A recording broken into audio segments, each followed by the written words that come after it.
Good morning and welcome to Medicine Grand Rounds. It's really my pleasure today to introduce Dr. Cerise Elliott. Dr. Elliott received her BS in chemistry from Creighton University in Omaha, Nebraska, and her PhD in neuroscience from the University of Nebraska Medical Center, also in Omaha. Her scientific research focused on cell apoptosis controlled by peripheral T cells and multiple sclerosis. Her current programmatic interests are creating new and effective scientific collaborations, facilitating successful mentoring relationships among grantees, and providing effective evaluation of program development.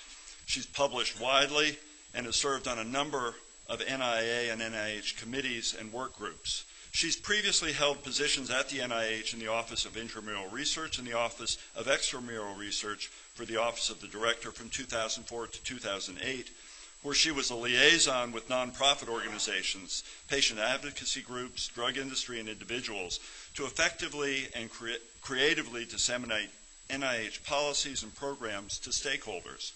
She's currently a Senior Scientific Analyst for the Dementias of Aging Branch of the Division of Neurosciences in the NIA, and she's been a member of the Division of Neurosciences staff since January 2008, creating evaluation and management systems for 9 research portfolios. It's really a pleasure to have Dr. Elliott here. She's well known to our Alzheimer's disease and dementia and geriatrics and gerontology division, and she's here for a special event. This is the Solomon Carter Fuller Day celebration, where Dr. Solomon Carter Fuller is remembered as one of the first African-American psychiatrists who practiced in the early 1990s and actually worked closely in Germany with Dr. Alzheimer, even translating Dr. Alzheimer's work into English, and it's appropriate that he is commemorated in this way. As part of this celebration, Dr. Elliott tonight will be speaking at the Fountain of Life Covenant Church on advancing health disparities research in the African American community, a community discussion about dementia and Alzheimer's disease. And tomorrow, throughout the day at the Village on the Park, she's going to be providing caregiver workshops, and there are also going to be healthy cooking demonstrations and confidential memory screenings available from 9 to 3 tomorrow. We're really fortunate in the Department of Medicine to have Dr. Elliott provide for us grand rounds today, entitled Advancing Health Disparities Research with the National Institute on Aging. Please join me in welcoming Dr. Elliott. Thank you.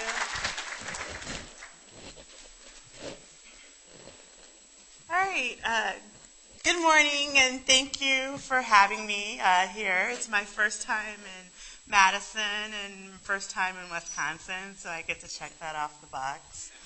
I've been at NIH for almost 15 years, and the Wisconsin Alzheimer's Disease Center and I started in the Division of Neuroscience together, and I'm happy as to how it's grown in the past decade. We at NIA truly rely on many of the senior staff and the faculty to assist NIA in a variety of initiatives that we've worked to uncover the mystery of Alzheimer's, and they're truly doing exceptional things here in Madison, and I'm sure that Sanjay will always be available to tell you how they're doing that. So just to see the audience, and how many of you are from the ADRC? Okay, and how many of you here are not working in the field of Alzheimer's and it would be kind of new? All right, okay, so I can temper what I say, so I'm excited. So overall, this morning I'm going to talk about our national plans for health disparities, the science of recruitment and retention, generally talk about the current disparity estimates that we've had in the field, the NIA Health Disparities Research Framework, and new studies that we have funded in the last 3 years using our program announcements on health disparity and our targeted FOAs. And so this is the general outline of my discussion this morning, and it's a really 10,000-foot overview. There's many other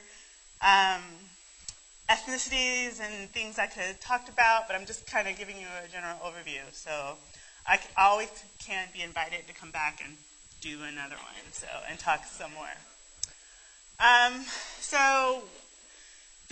Since 2010, the Alzheimer's Association and Us Against Alzheimer's, which are some nonprofit patient organizations, they've worked really hard in Congress to lobby them, and in 2012, they passed the National Alzheimer's Project Act. So this is our national plan for Alzheimer's disease in this bill, and it required NIH, delegated down to NIE and our Division of Neuroscience to implement this plan for the research of Alzheimer's disease. So we've done this in many ways. We're required to have summits.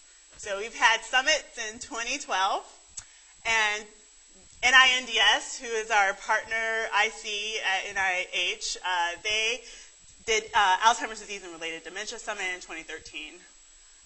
We're required to do it every 3 years, so we had another one in 2015. And each of these links, you can go and read our summary recommendations. And NINDS followed up again in 2016. And all of these summits have provided a milestone database. So you can go online, and we have over 80 milestones that are made up for the NAPA plan of our targeted goals that we want to have for the nation and for the field of Alzheimer's disease. And you can look those up. So if you notice, this is 2018, so it's year 3. So in the end of the month, we're having our 2018 Alzheimer's Disease Summit. And the agenda is available at this link. And you can watch on videocast on that Thursday and Friday and see what the updates are. It's going to be a summary of the current milestones that we have and an update on how our milestones are working for us in the field. But from all this information and these milestones, they've kind of had little sections about health disparities, but they in general have kind of 2 overall kind of goals about health disparities. And the first is to have diversity cohorts. We need diverse populations in our studies of Alzheimer's disease. So we need to increase the enrollment and the participation. We need to increase awareness that we're doing Alzheimer's disease research. The country is paying for this research, and we need to initiate and leverage these ongoing longitudinal community-based cohorts so that we're getting a community-based sample versus a clinic-based sample where there's this selection bias because these are already kind of knowledgeable people about their health and they care about their health, and you kind of select and you biased in that selection. We need to go out to the community more and get representatives of everything. People all around kind of have registries of patients, but we kind of need to expand that and have large-scale registries so that we have, tens of thousands of people ready to participate in research. We need better estimates of our disparities and the health burdens of Alzheimer's disease and related dementia. We need to focus on the underdiagnosis of the disease because there's many people who don't go to clinic. There's many physicians who don't evaluate it and diagnose it. So the estimates that we have are probably underrepresentative.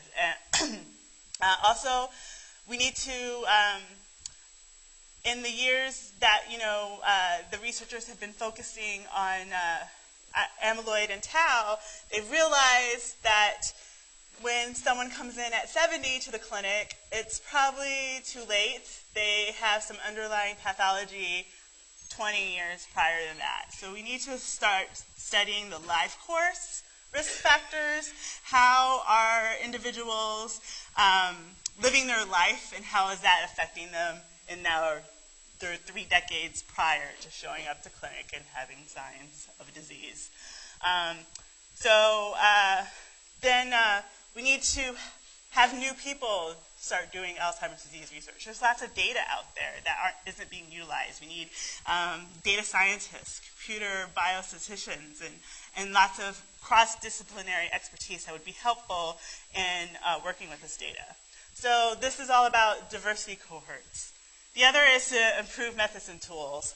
And I'll just briefly go through, not all of them, but use community outreach methods to facilitate recruiting disparate populations. We need to monitor and identify our strategies to increase the enrollment of ethnic minorities, but then also we need proper evaluation of their progress. A lot of people skate on that, and they do activities, but they don't really know how well they do those activities.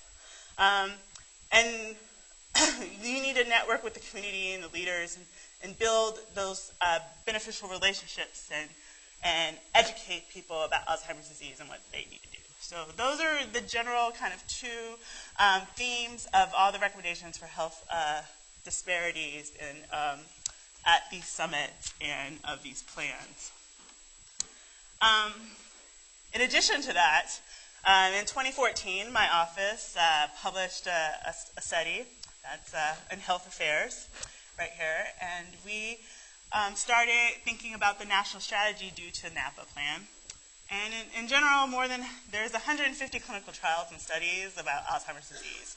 And that means that we have to screen upward to 700,000 potential volunteers to fill these clinical trials. And 700,000 people, that's a lot of people. And we don't have the bandwidth of the staff, and we don't have, even if we filled all of our registries and tried to look at them, we don't have 700,000 potential volunteers. And so we need to recruit specifically for AD research. So some ideas that my colleagues came up with are to help close the gap between research and clinical care.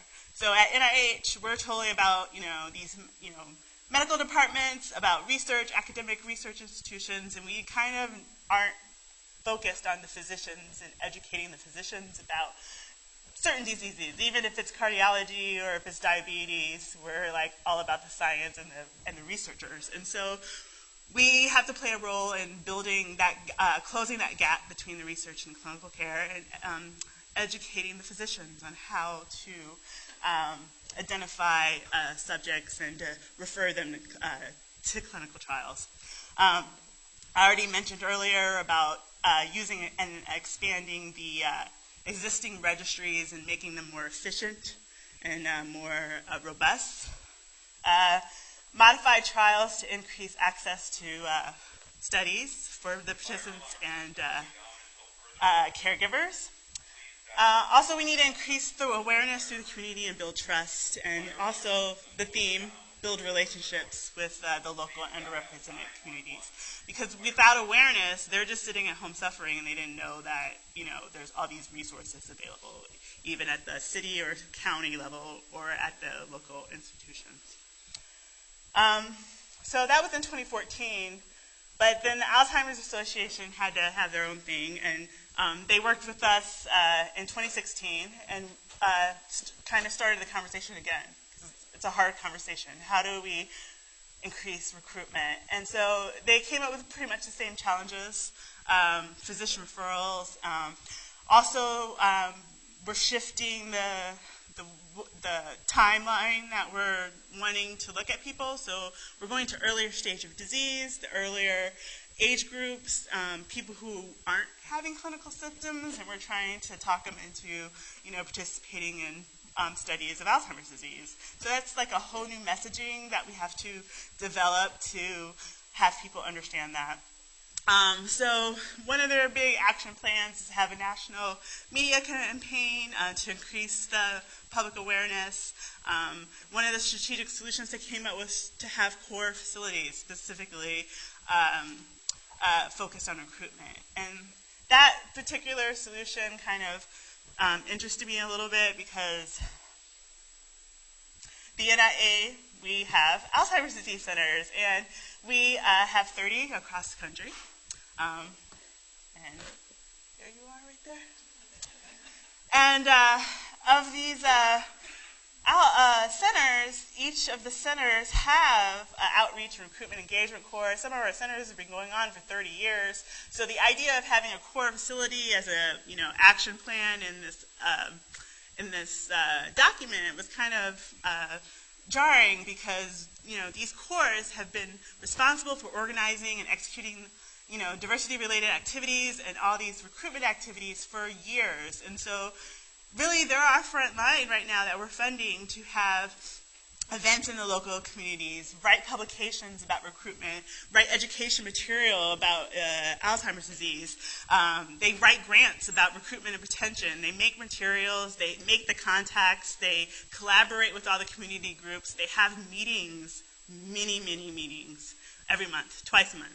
They have goals of how many people they contact. They have satellite clinics. They're trying to get into the community. So there's like tons of activities, that all times 30, that these cores are doing to engage the population. So I wanted you to know that. So but in general, I think as a field, and everyone kind of has the issue with it, is we need to refine our science of recruitment and retention.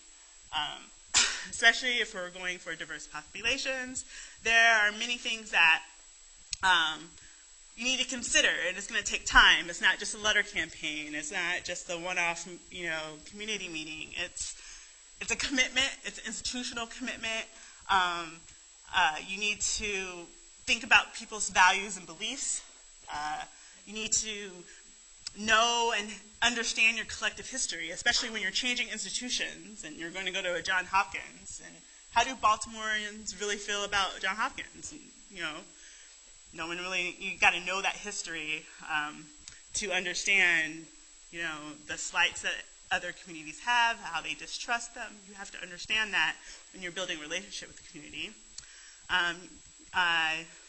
You have to have inclusive access to research. You have to be in the community, not have them travel 20 miles in seclusion, or understand where their communities are. Have an ongoing connection. It's not just a once-a-year touch. It's like a monthly touch. Just trying to get other people excited and build that relationship and network, and have lots of people involved. And of course, we all understand that we all need the resources to meet that cost, because that's an enormous amount of work. That's an enormous amount of just time and effort to do that kind of thing. And so in the planning stages at NIA, we have a recruitment and retention RFA that is going to come out in the near time. And if you go to www.nia.nih.gov, do /AD-FOAs, you'll get a list of like all the FOAs that we are have out and that we're planning to have. And so, but that is coming for the near future.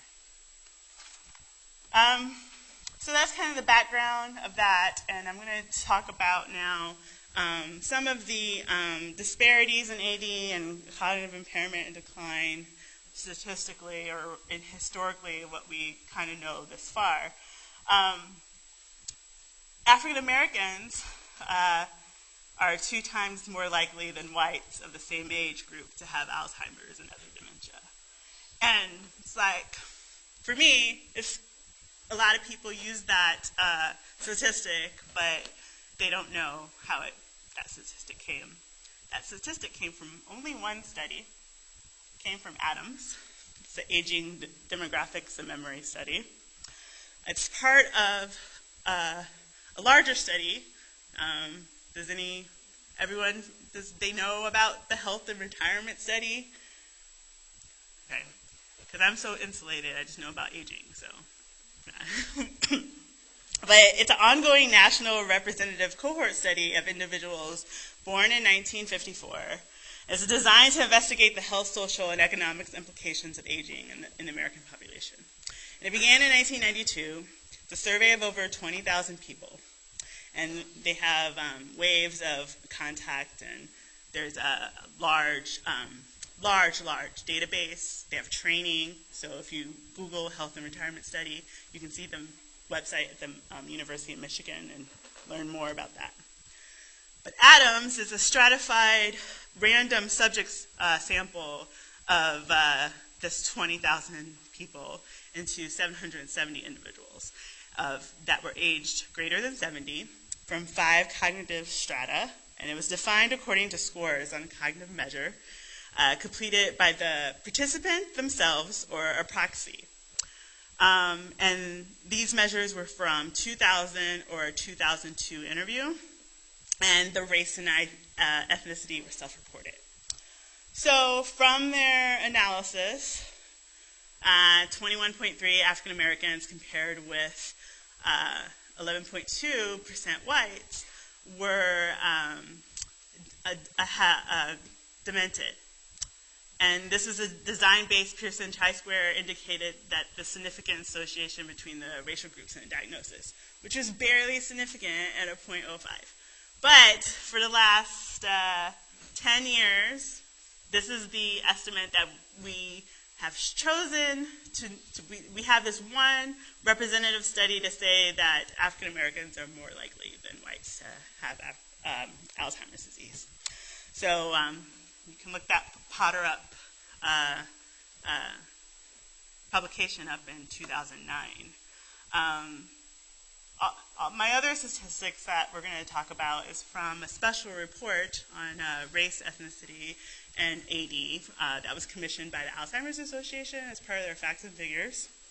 And they contracted with Health and Retirement Study for their 2006 data.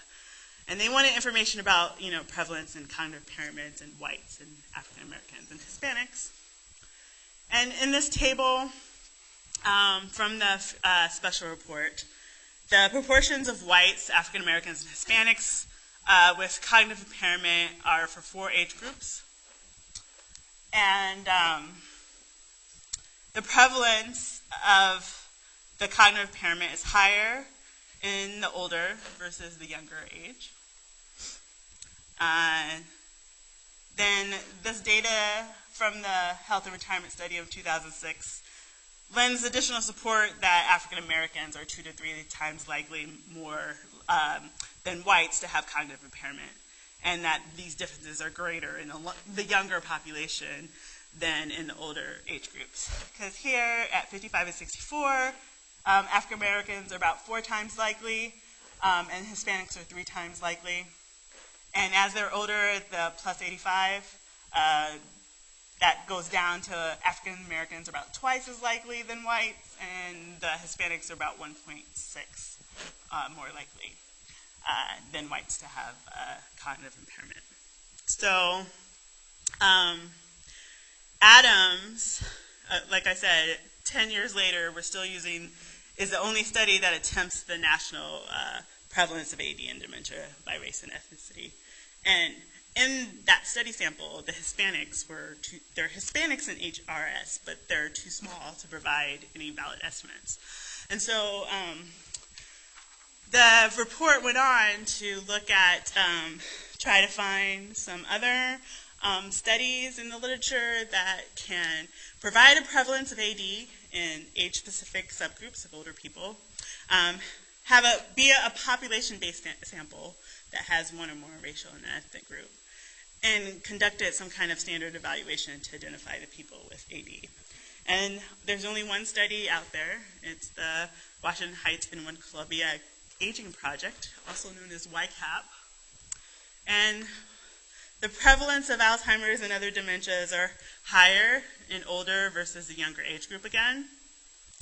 And here, this age group here, African Americans are 3 times as likely to have cognitive impairment. As they age, it goes down, and they're both African Americans and Hispanics are twice as likely than whites to have cognitive impairment. So generally, ADAMS and YCAP show that African Americans are 2 times likely more than whites to have these conditions. And the panel reviewed about 4 or 5 other studies, but they didn't meet all the criteria. But it's been 20 years since the data was collected for YCAP, and it's been 10 years since the data was collected for adults. And so there is a time lag that, is being ignored, and no one has resources or time to focus on that. But we all got excited in 2016. Elizabeth Rose Maeda, she was a young investigator out of the University of San Francisco. She used the Kaiser Permanente Northern California database of the patient group of like 275,000 people. They leveraged this 14 years of data, prospective data in a large, diverse, older group of these Northern Californians with equal access to health care. And we've got some new dementia incidents that we've been showing this slide for like the last 2 years. So excited about it. So the slide shows that African Americans are highest among the race groups, followed by American Indian and Alaska Natives. So now, instead of having just 3 races, we were able to have 6 races in this population group, and now have some data on American Indian and Alaska Native. So that's kind of where we are in understanding disparities in the AD and cognitive decline. So that happened. But from all these statistics, what we're thinking is that race matters, but disease states are multifactorial. What these 2 studies show is that cross-sectional studies of cognitive function can't represent like a decline in the cognition that's required for the diagnosis of AD. So longitudinal studies are preferred, but we don't have that many longitudinal studies. And the individuals in various racial and ethnic groups, they tend to differ in the way that they perform in cognitive tests, and so multiple factors should be considered. So we're shifting and trying to focus investigators to do multifactorial research for health disparities. And that brings me to the NIA Health Disparities Research Framework.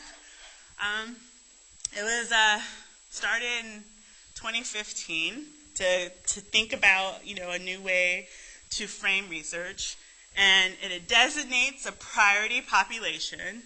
And for NIH in general, priority populations are minority ethnic racial groups,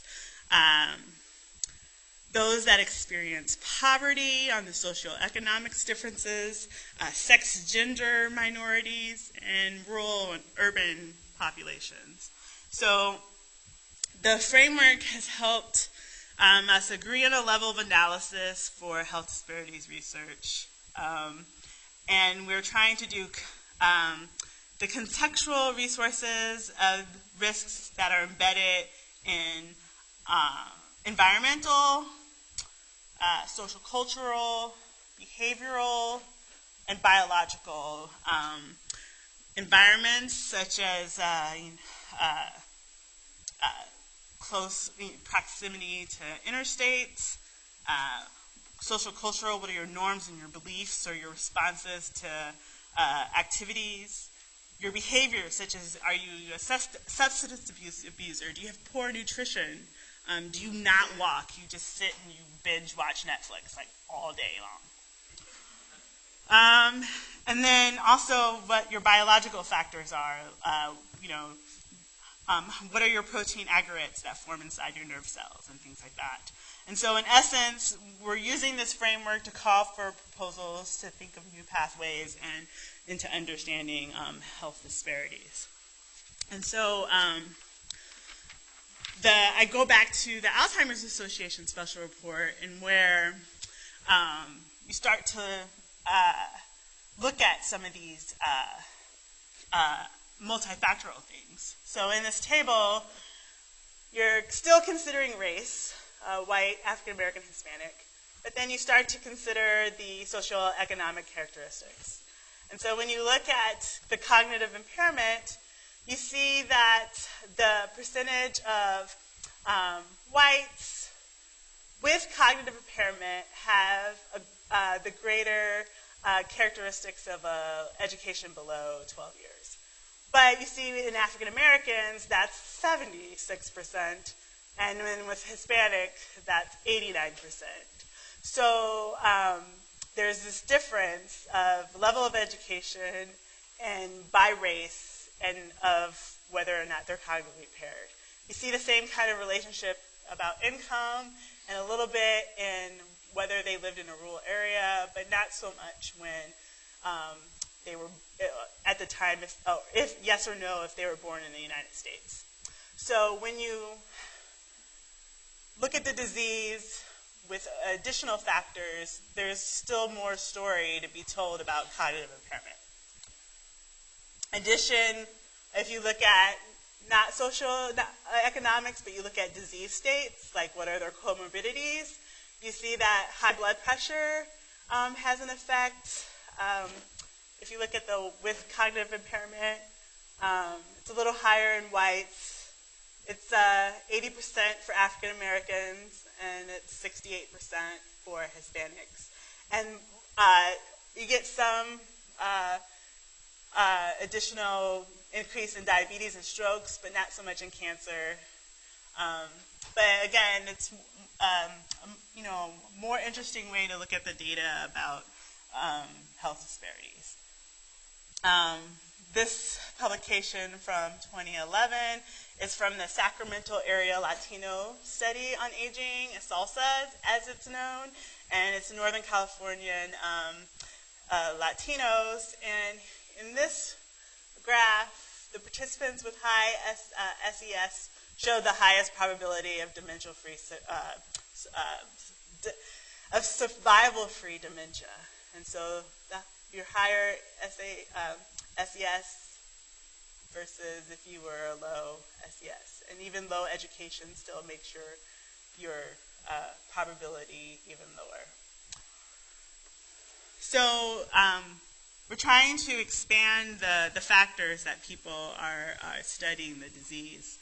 In addition to, disease factors and comorbidities and economic standings, in general, if you look on a racial examination, the makeup biologically is a little bit different. In this study from Rush University, Lisa Barnes and her colleagues counted the mixed pathologies that are in African Americans or Caucasians. And generally, black descendants with AD and dementia are more likely to have mixed brain pathologies compared to the same age, sex, education, and cognitive matched white descendants with AD dementia. So these patterns are differed by race.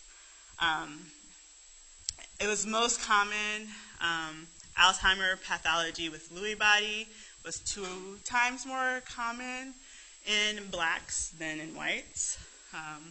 And the white participants are 2 times likely to have just a single pathology. But all 3 pathologies kind of occurred in blacks more likely. The same group later on, last month, a couple months ago, have focused on the great heterogeneity that we have in neuropathology. And of a 1,000-size cohort, less than 6% of that cohort showed 230 different types of neuropathological combinations. And so they're advocating that, the impact of AD is varied at a person's-specific level. And so as a field, we need to embrace the heterogeneity of disease and leverage individuals' biological makeup to target specific subsets as opposed to like everyone who has Alzheimer's has the same pathology, because that might not be true anymore. Also, the cognitive aging kind of reflects a balance between neuropathology and resilience. So there's these levels of people who had neuropathologic disease but lived to 100. Well, how do they live so long? Because their resilience was kind of strong, and there's still more complicated kind of things to think about in pathology in that way. that brings me to my final kind of talk about science and the way that the researchers are kind of thinking about disease. And Cliff Jack from Mayo has this ATN research framework for AD. And it's quite great. The idea is that in the top one, you have amyloid and neurodegeneration. So A is for amyloid, N is for neurodegeneration. And in order to have an AD pathology, you need to have amyloid presence. And then you'll get the pathology when you start having neurodegeneration. But there's also a way to AD that's non-amyloid basic. And then as soon as you have neurodegeneration, but as soon as you have amyloid presence, then you're at that disease state. But then there's a group of people who never have amyloid, and they still have neurodegeneration, and they just don't have AD pathology. So it's a working framework that the field is kind of working on and requiring imaging of subjects to figure out your ATN status. But the study that this is based off of is a Mayo Clinic of Aging study, which is a population-based study, which we advocate for. But it's residents of Oldham County, Minnesota. And so it's a homogeneous population of 93% Caucasians that this randomized sample that the framework kind of started out of. And again, it's kind of my point from the last slide about pathologies. You have to consider it might not be a one-fit-all model. I feel like there needs to be a little bit more testing in diverse populations to see if the same amyloid dependence is necessary for the AD pathology. And so that's just my warning about having homogeneous populations. But that requires us, in general, as a field, to have improved directions, because we need to broaden the scope and improve the quality of scientific investigations of neuroscience. We need new, I really feel if you have diverse populations, new mechanisms can be identified if the cohorts are diverse. And it's not a focus on the quantity of the population, but rather it's the type of scientific questions that need to be proposed about the population, and what are the better questions. We need to create studies that include the maximum possible number of factors and determinants that can influence AD and cognitive impairment and decline. And we need to understand how well that this is established methods can improve the knowledge and the causes and the treatments for Alzheimer's disease. Design studies that determine the underlying mechanisms for health disparities. And I think there really needs to be an appreciation for the life course effect. Due to our PAR, there's some great projects are coming out appreciating the life course. So, to wrap up, I'm going to talk about my PARs because they're awesome. And the first one came out in October 2015, and this is PAR 15350. It's an RO3 program. Does anyone know what an RO3 is? All right. An RO3 is a small grant project. It's a 2-year project. You get $150,000 of direct costs for 2 years. If you receive a RO3 as an early investigator, as a new investigator, it does not count against your status. So if you're looking for some money, come get an RO3. Not just my PAR, but the RO3 mechanism in general. It's like a small project, like you're trying to pilot something. So in our PAR, we ask for leverage of data from existing cohorts or other studies, develop improved measures, compare practices of research participation in your outreach and engagement, or develop and improve recruitment retention strategies. So this is kind of what we broadly ask for. we'll take anything that's about health disparities. These are like, up to, but including, but not only. So in general, we funded so far 10 grants, and I'm still like kind of optimizing the way to present them, but you can give me your feedback. So the first 3 are about incidence and prevalence of dementia. Here, there are 2 studies that are trying to improve cognitive assessment in diverse populations. And these 3 are kind of all independent. One's about new biological pathways. One is trying to leverage longitudinal data from a study in Venezuela and harmonize the data so that they could be added to the YCAP population. This one's examining driving behaviors and AD biomarkers. And then we have 2 here that are about caregiving and physician interactions and how to improve physician interactions. So again, small projects. Come send me an application. The next one is an R01 program. So the R01 is like the mainstay NIH grant that everyone strives for in their life. So this is a PAR 15349. This R01 is not limited in budget, so if you have a big idea, send me an application.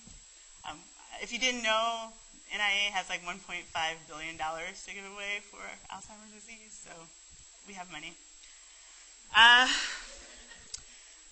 So we looked for these characteristics in our grants.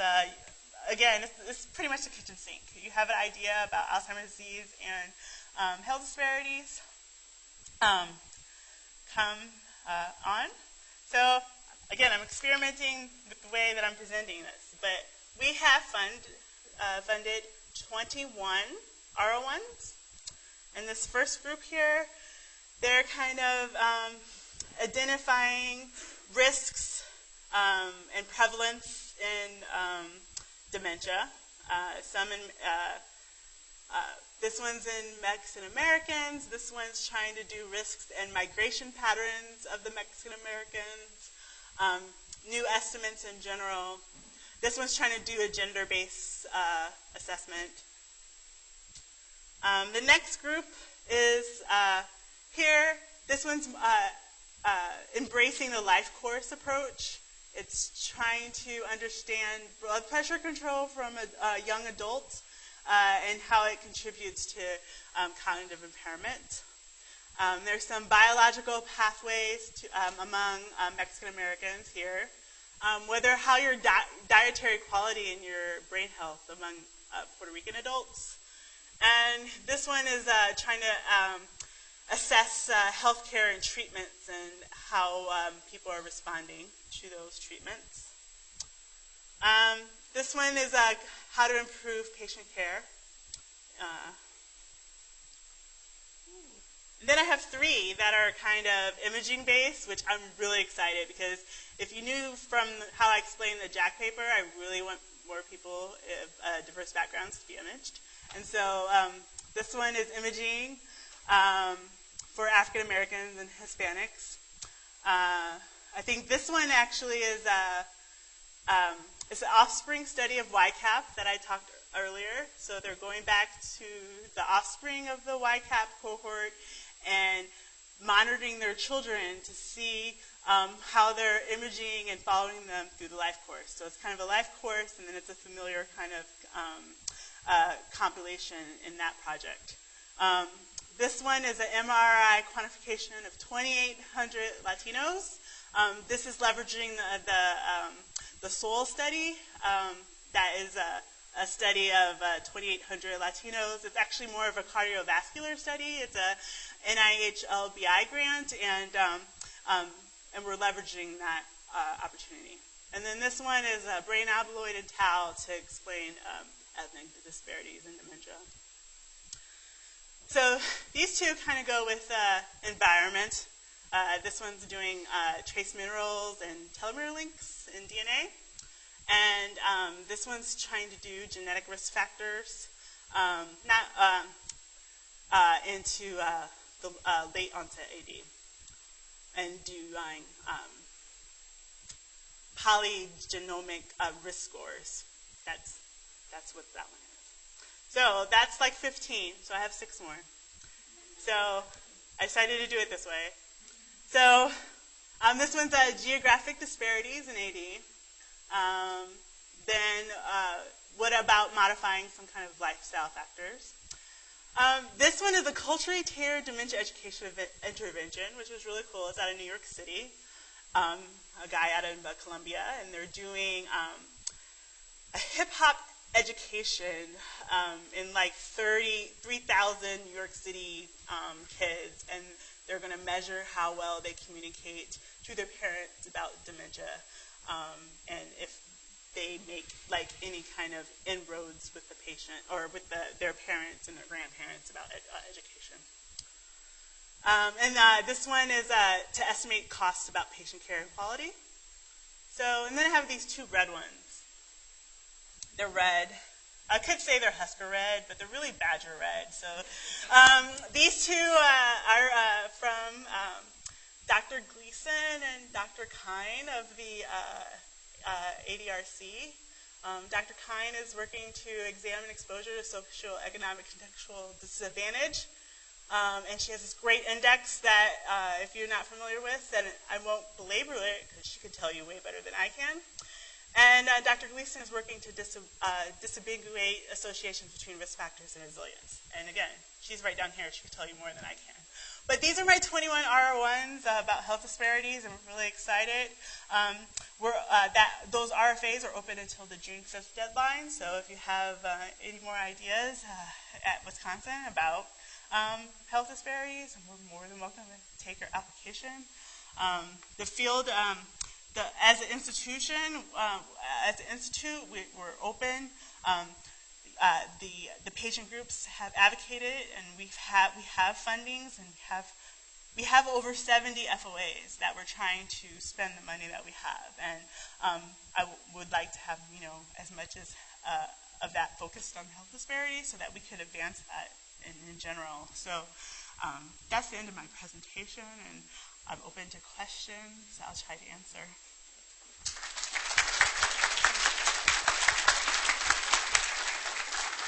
Thank you very much, Dr. Elliott. Before we take questions, I do want to further acknowledge the Alzheimer's Disease Research Center and the Alzheimer's and Dementia Alliance of Wisconsin, who co-sponsored your visit and the Solomon Carter Fuller Day celebration. I'll ask you to call on the audience, and please, if you could repeat the questions for the recording, that'd be great. Thank you. All right, who has a question? I'm going to wait like 30 seconds, and then I'm just like, no questions, because it was all clear.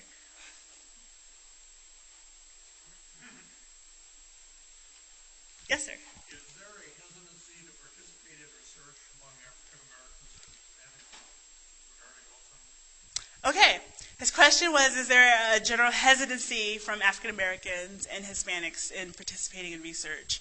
And I would say yes and no. I would say it depends on the local institution and that collective history again. So if you're, trying to recruit 70 or 80-year-olds, they remember what happened at, X institution in 1955, when we were still segregated before civil rights, and they have some kind of personal issues about the institution. Also, I think if we educated them more about the opportunities that are at academic research institutions, that their hesitancy would be lessened and they would be willing to participate. I think it's just an education moment. Dr. Elliott, you alluded to issues in different communities in terms of gaining trust from the community and participation in these activities. And without pointing out specific institutions, one way or the other, when there is a lack of fundamental trust or interaction with the community, how does one overcome that? Yeah, I think it kind of dovetails on my endpoint from the last question. It's just education. It requires the institution to have, meaningful outreach, meaningful education moments about what is really offered and what is really research. Also, the institutions has to be committed to having staff that looks like the people that you're trying to recruit. I'm going to probably trust someone who looks more like me than someone who doesn't. And I think that those are always two issues that kind of are bottom line that we all kind of start with. There's no other, please go ahead.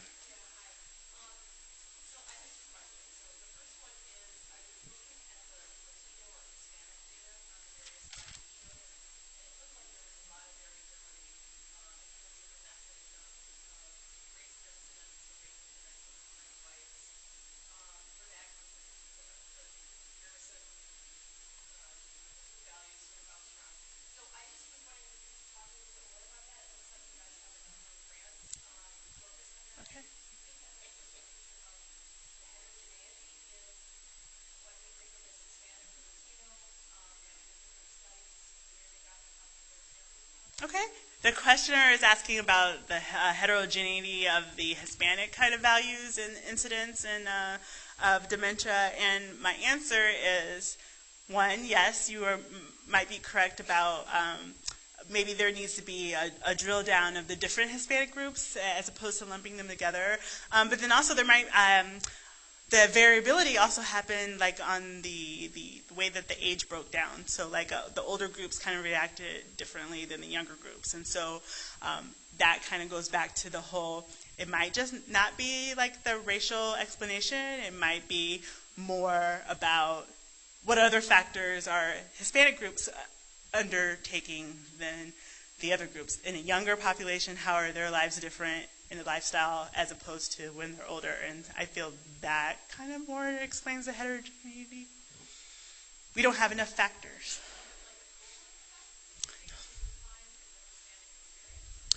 No, in their life course.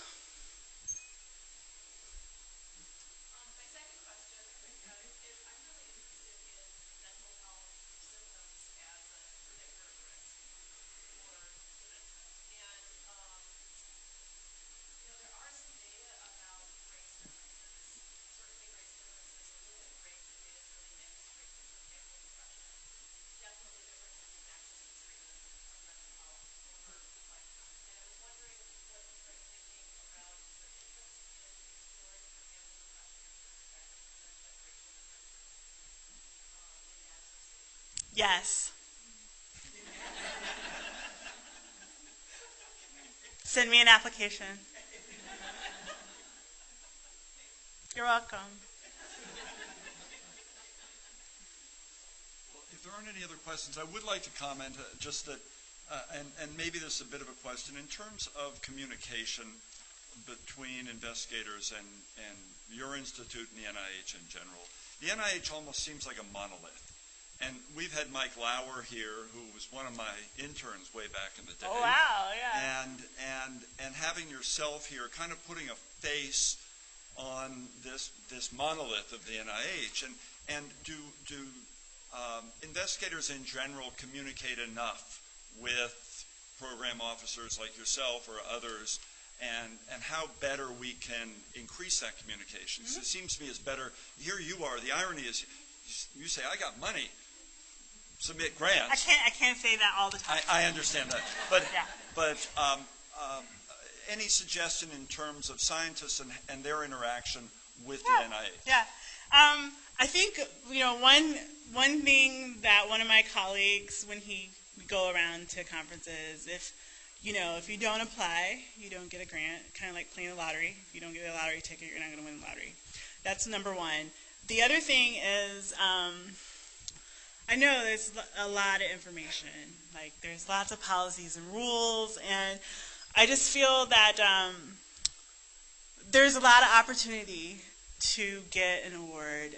You have to kind of, but it's a balance between where you are in your career to even kind of think about that, because that's like a whole nother layer of like, oh, I have my family, I have my kids, I have this job, and then I have to write a grant. So it kind of, but I think you can use the NIH system to build your career, because we want to think that we're